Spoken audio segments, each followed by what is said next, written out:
militarism.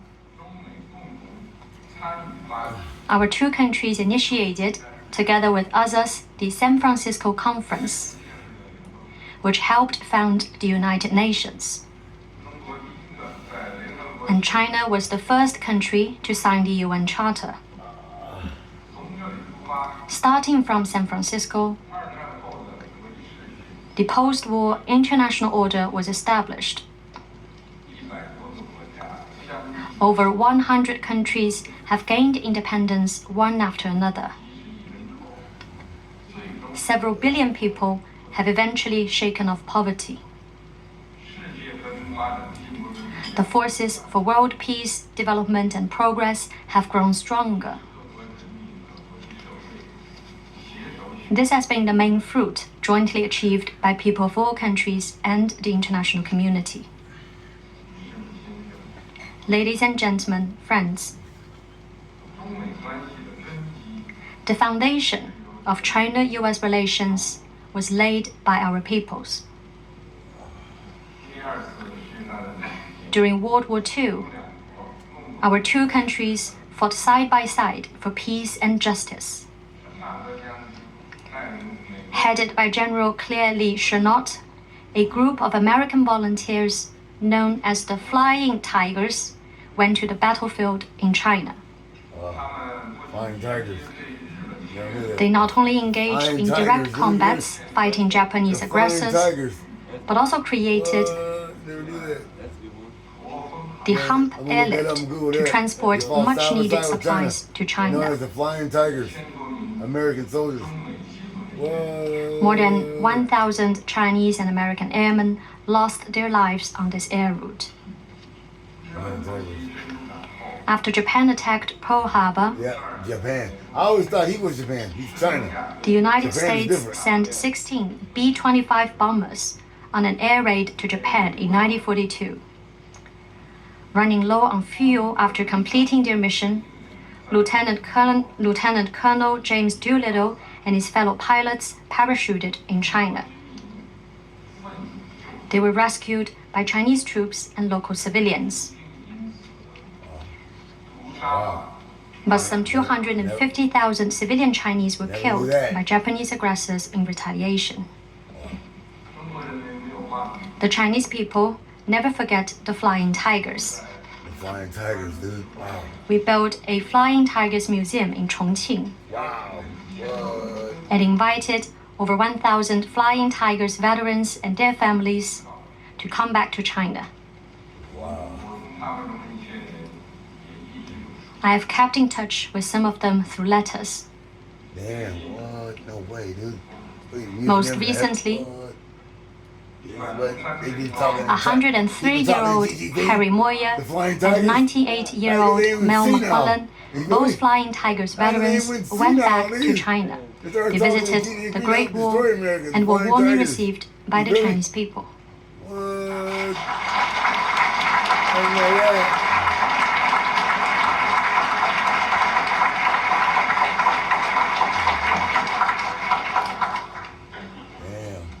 A lot of shit people don't know. Damn. The American people, on their part, always remember the Chinese who risked their lives to save American pilots. Offsprings of those American pilots often visit the Doolittle Raid Memorial Hall in Quzhou of Zhejiang Province to pay tribute to the Chinese people for their heroic and valorous efforts. These stories fill me with firm confidence that the friendship between our two peoples, which has stood the test of blood and fire, will be passed on from generation to generation. The door of China-US relations was opened by our peoples. For 22 years, there were estrangement and antagonism between our two countries. But the trend of the times brought us together.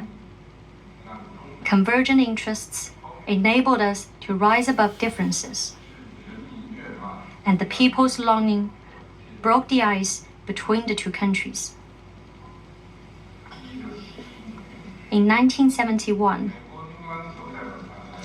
the US table tennis team visited Beijing a small ball moved the globe.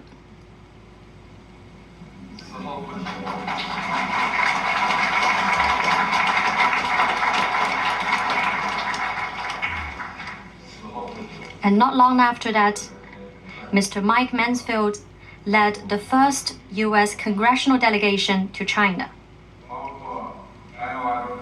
This was followed by the first governor's delegation, including Iowa Governor Robert Ray. And then many business delegations also came. They have formed waves of friendly exchanges. This year, after the world emerged from the COVID-19 pandemic,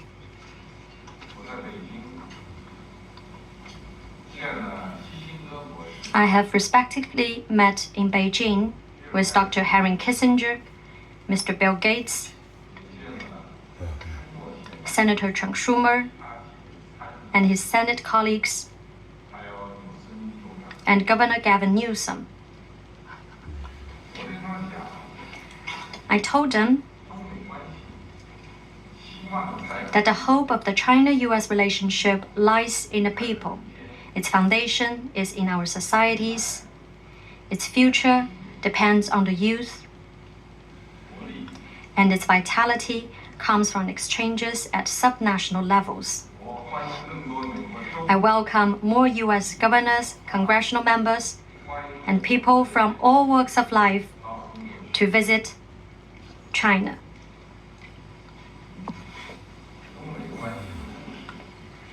The stories of China-US relations are written by our peoples.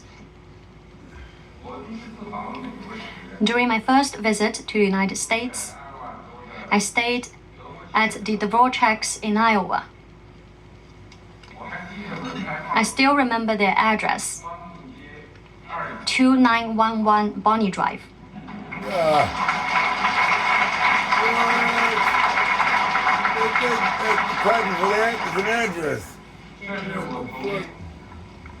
That was my first face-to-face contact with the Americans.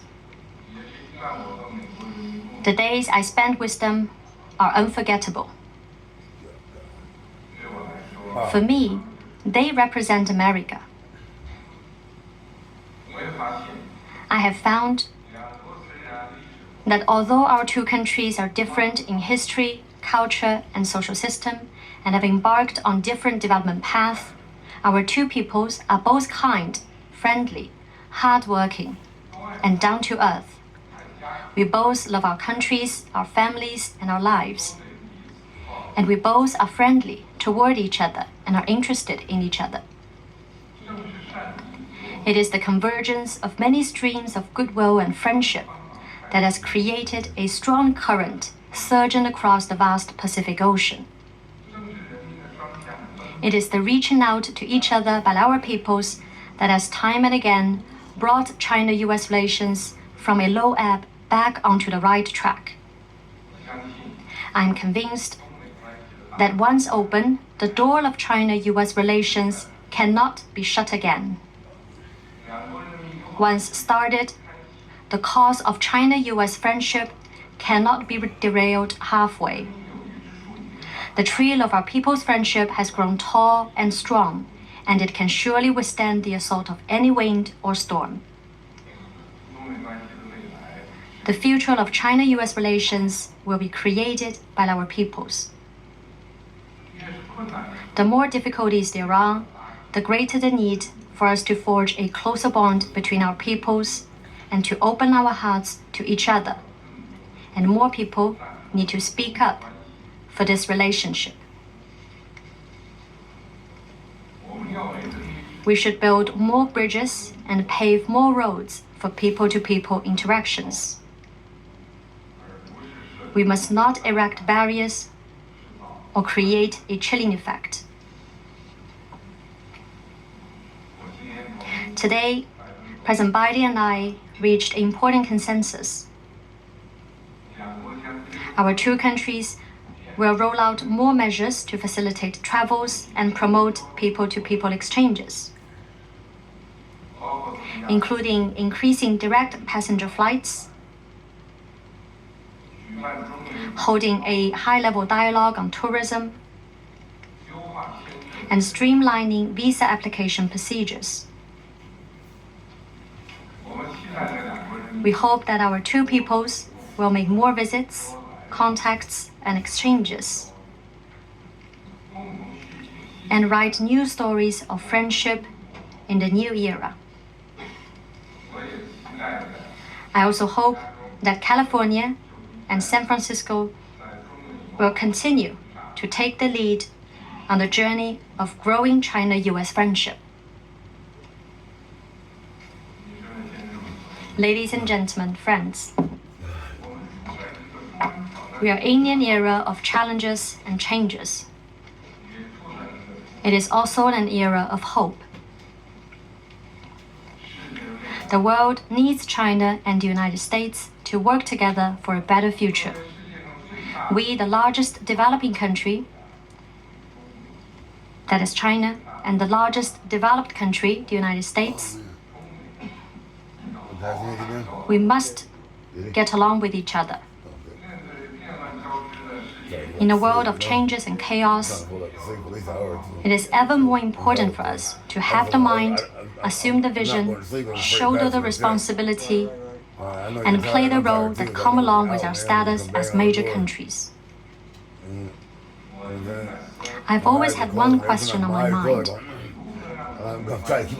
how to steer the giant ship of China-US relations clear of hidden rocks and shores, navigate it through storms and waves without getting disoriented, losing speed, or even having a collision. In this respect, the number one question for us is, are we adversaries or partners? This is the fundamental and overarching issue. The logic is quite simple. If one sees the other side as a primary competitor, the most consequential geopolitical challenge, and a pacing threat, it will only lead to misinformed policymaking, misguided actions, and unwanted results. China is ready to be a partner and friend of the United States. The fundamental principles that we follow in handling China-US relations are mutual respect, peaceful coexistence, and win-win cooperation. Just as mutual respect is a basic code of behavior for individuals, it is fundamental for China-US relations. The United States is unique in its history, culture, and geographical position, which have shaped its distinct development path and social system. We fully respect all this. The path of socialism with Chinese characteristics has been found under the guidance of the theory of scientific socialism, and is rooted in the tradition of the Chinese civilization with an uninterrupted history of more than 5,000 years. We are proud of our choice, just as you are proud of yours. Our paths are different, but both are the choice by our peoples, and both lead to the realization of the common values of humanity. They should be both respected. Peaceful coexistence is a basic norm for international relations, and is even more of a baseline that China and the United States should hold on to as two major countries. It is wrong to view China, which is committed to peaceful development, as a threat, and thus play a zero-sum game against it. China never bets against the United States and never interferes in its internal affairs. China has no intention to challenge the United States or to unseat it. Instead, we will be glad to see a confident, open, ever-growing, and prosperous United States. Likewise, the United States should not bet against China or interfere in China's internal affairs. It should instead welcome a peaceful, stable, and prosperous China.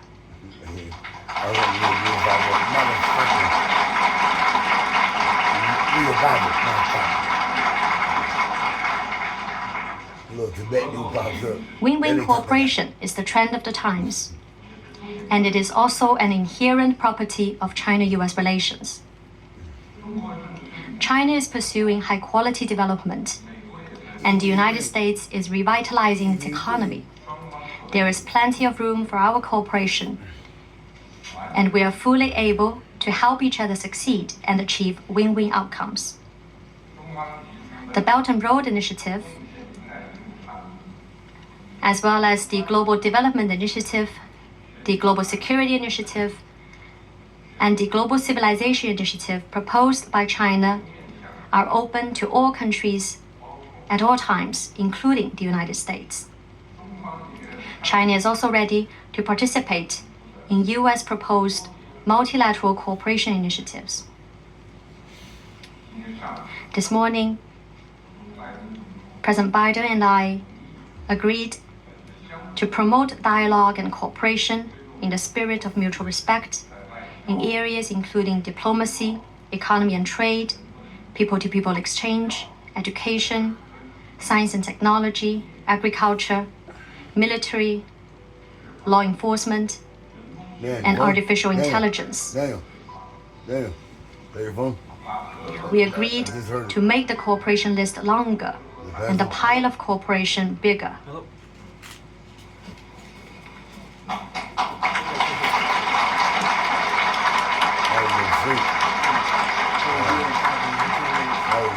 I just heard it. I thought it was my phone. My phone dying already? Your Just now, Secretary Raimondo mentioned the issue of fentanyl. I would like to let you know that China sympathizes deeply with the American people, especially the young, for the sufferings that fentanyl has inflicted upon them. President Biden and I have agreed to set up a working group on counter-narcotics to further our cooperation and help the United States tackle drug abuse. I also wish to announce here that to increase exchanges between our peoples, especially between the youth, China is ready to invite 50,000 young Americans to China on exchange and study programs in the next 5 years.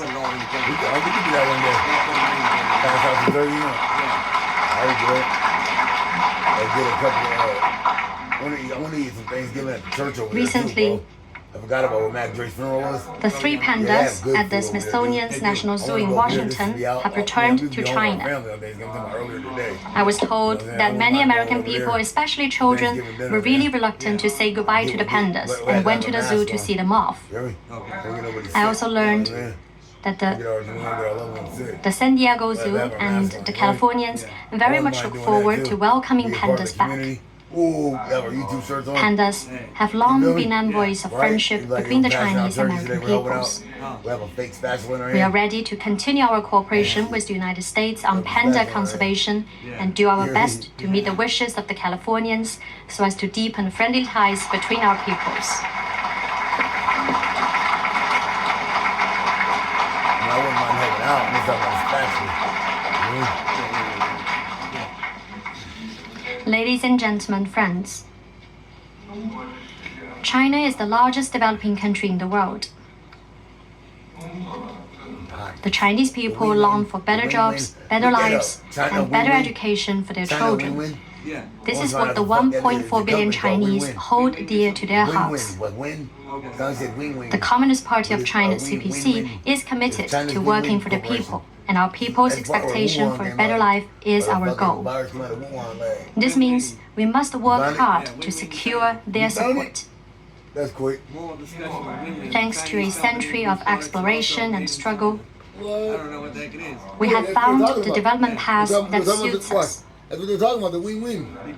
We are now advanced What? That's what they're talking about, the win-win corporation. What? informed policy making, misguided actions, and unwanted results. Win-win corporation? Yeah.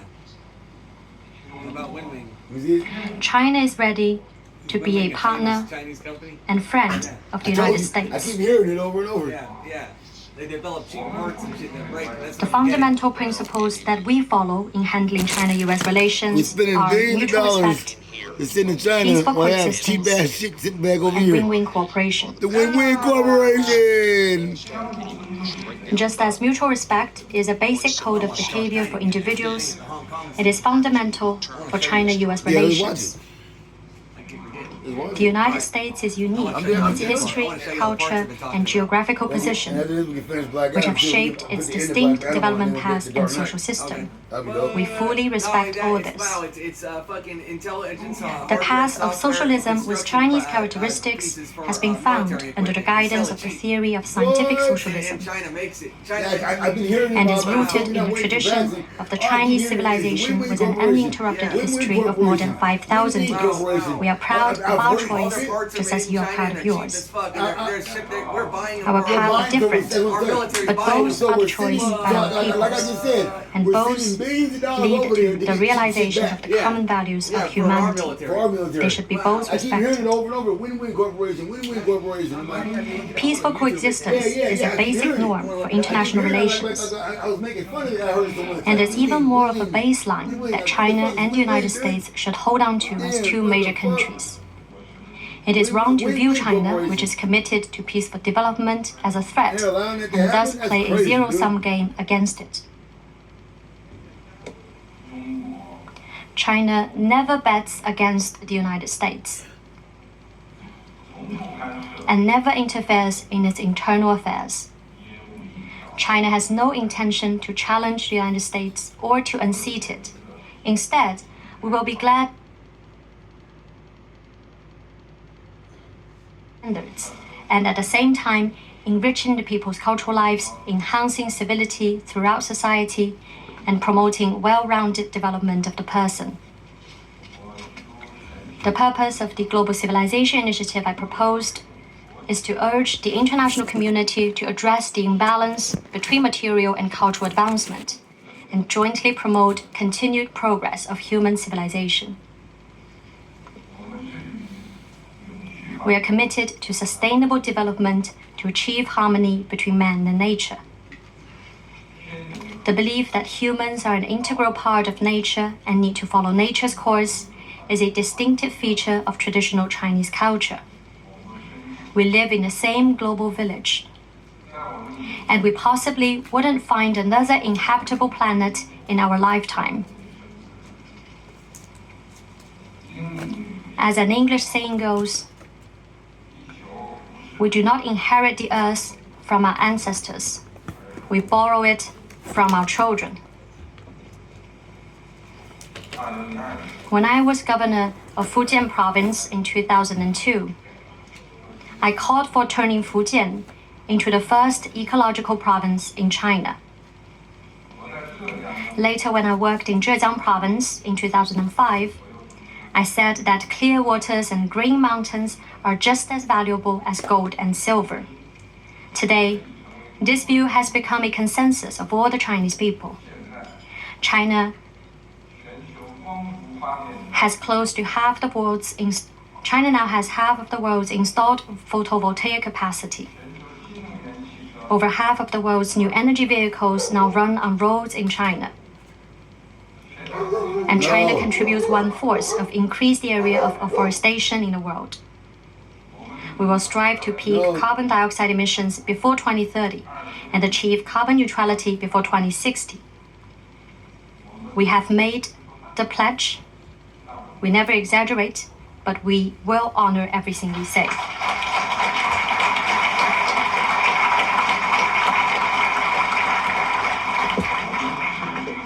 We are committed to peaceful development, to build a community with a shared future for mankind. Peace, amity, and harmony are values embedded in Chinese civilization. Aggression and expansion are not in our genes. The Chinese people have bitter and deep memories of the turmoils and sufferings inflicted upon them in modern times. I often say that what the Chinese people oppose is war. What they want is stability, and what they hope for is enduring world peace. The great rejuvenation of the Chinese nation cannot be achieved without a peaceful and stable international environment. In pursuing modernization, we will never revert to the beaten path of war, colonization, plundering, or coercion. Throughout the 70 years and more since the founding of the People's Republic, China has not provoked a conflict or war or occupied a single inch of foreign land. China is the only major country that has written peaceful development into the constitution of the country, and the constitution